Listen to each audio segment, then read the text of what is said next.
माते तुझे ध्यान आम्हास राहू, तुझे नाम अमुते मुखासे येऊ.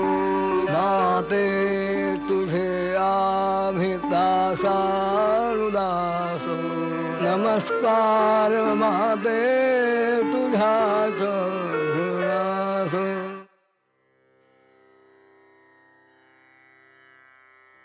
एकटक समोरच्या वटवृक्षाकडे इंदिरा बघत होती.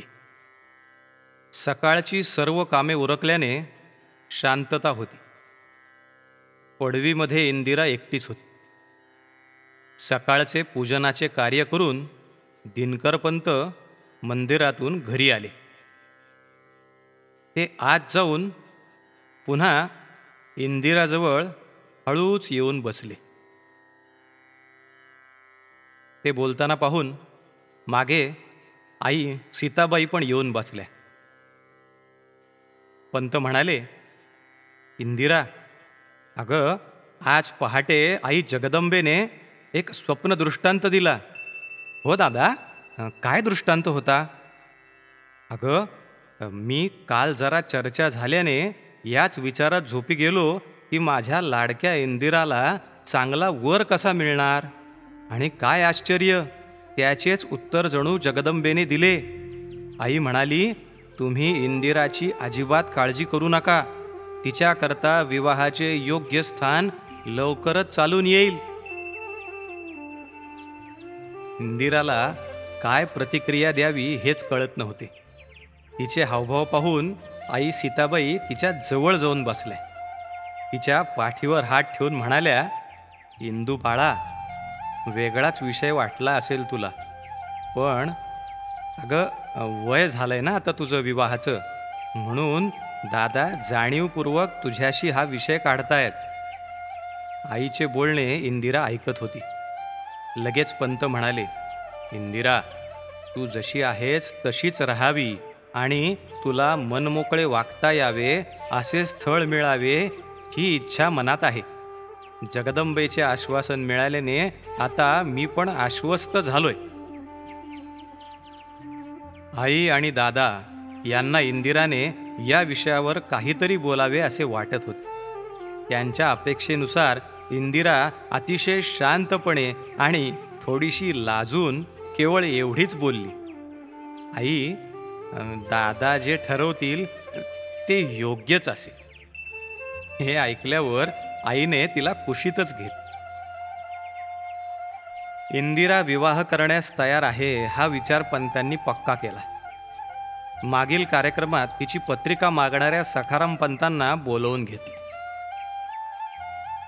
दिनकर पंतांची तशी फारशी फिरती नसायची गावाबाहेर. पूर्व परिचय आणि लांबून नातेसंबंध असल्याने मोठ्या विश्वासाने सखाराम पंतांना पत्रिका दिली.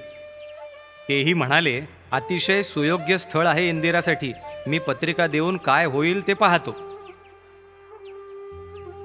गावातील सर्वमान्य असे व्यक्तिमत्व होते दिनकर पंत आणि सीताबाई यांचे. दिनकर पंत म्हणजे साधी राहणी, मात्र कामाला आणि मदतीला सर्वात पुढे. सीताबाई म्हणजे पतिव्रता, अत्यंत प्रेमळ आणि सर्वांच्या मदतीला कायम पुढे.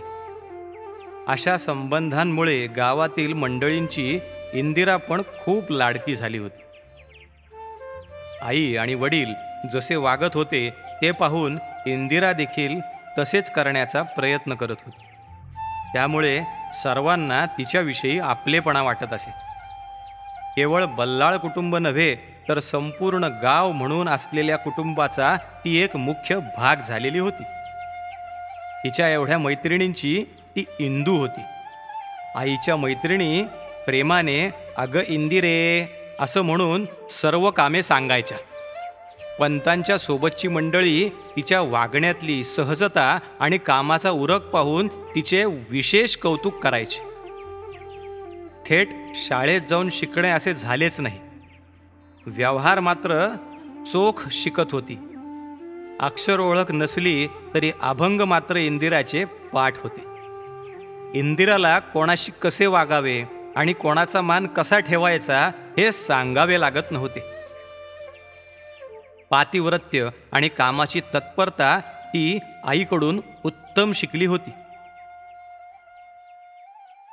त्याच वेळी इकडे नगरला कृष्णानंद स्वामी पत्रिका जुळाल्यानंतर द्वारकाबाईंशी बोलून आता विवाहाचं ठरवावं असा विचार करू लागले होते.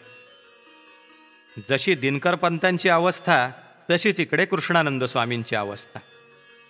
पत्रिका जुळली असं सांगायला जेव्हा कृष्णानंद स्वामी सखाराम पंतांकडे गेले तेव्हा हे सर्व वधूचे गुणवर्णन सखाराम पंतांकडून त्यांना ऐकायला मिळाले. हरिगुरुजी यांच्याकरता हे योग्य स्थळ आहे हे लक्षात घेऊन स्वामींनी लगेचच बैठक ठरवावी असे सुचवले. झाले. सखाराम पंतांनी लगेच पुढाकार घेतला आणि पुढच्याच आठवड्यात बैठकीचे नियोजन केले. नगरहून कृष्णानंद स्वामी, द्वारकाबाई, सखाराम पंत आणि 1-2 परिचित मंडळी घेऊन सर्वजण पोहोचले केंदळच्या गावात. दिनकर पंत आणि मंडळींनी त्यांचे यथोचित स्वागत केले. अतिशय सहज बोलण्यातून विवाह सुनिश्चित झाला. दिवाळीनंतर लगेच नगरला विवाह करायचा असे ठरले. सर्व ठरल्यावर इंदिराला ऐकीव माहिती मिळाली आणि मैत्रिणी चिडवू लागल्या की साधूबाबाशी लग्न होणारे इंदू तुझं. खूप देवाचे करणारा वर इंदिराला मिळाला आहे ही बातमी सर्वांना मिळाली होती. कोणाशी काहीच न बोलता आणि फार कोणतीही प्रतिक्रिया न देता इंदिरा एकटीच जाऊन बसली सप्तजलयोगिनी मातेच्या मंदिरात. तिनेच ठरवले आहे विवाहाचे सर्व हे जाणून आईला तिने नमस्कार केला. बसून शांत चित्ताने विचार करत होती. आपले दादाच सर्व ठरवत आहेत असा विचार करून जे होईल ते चांगल्यासाठीच असे ती स्वतःला जणू ठामपणे सांगत होती. विवाहाच्या तयारीला दिवस कमी होते त्यामुळे वधू आणि वर दोन्ही पक्षातील मंडळी चांगलीच कामाला लागली. विवाहातील मानपान व्यवस्थित व्हावा म्हणून दिनकरपंत तयारी करत होते तर विवाह संस्कार उत्तम व्हावेत, समंत्रक सर्व विधी पार पडावा याची तयारी करण्यात कृष्णानंद स्वामी गुंतलेले होते. संपूर्ण तयारी कशी झाली, विवाह सोहळा कसा पार पडला हे सर्व पाहूयात पुढील कथा भागात. ओम नमो नारायणाय जय जगदंब हंसतीर्थ स्वामी. ओम नमो नारायणाय जय जगदंब हंसतीर्थ स्वामी.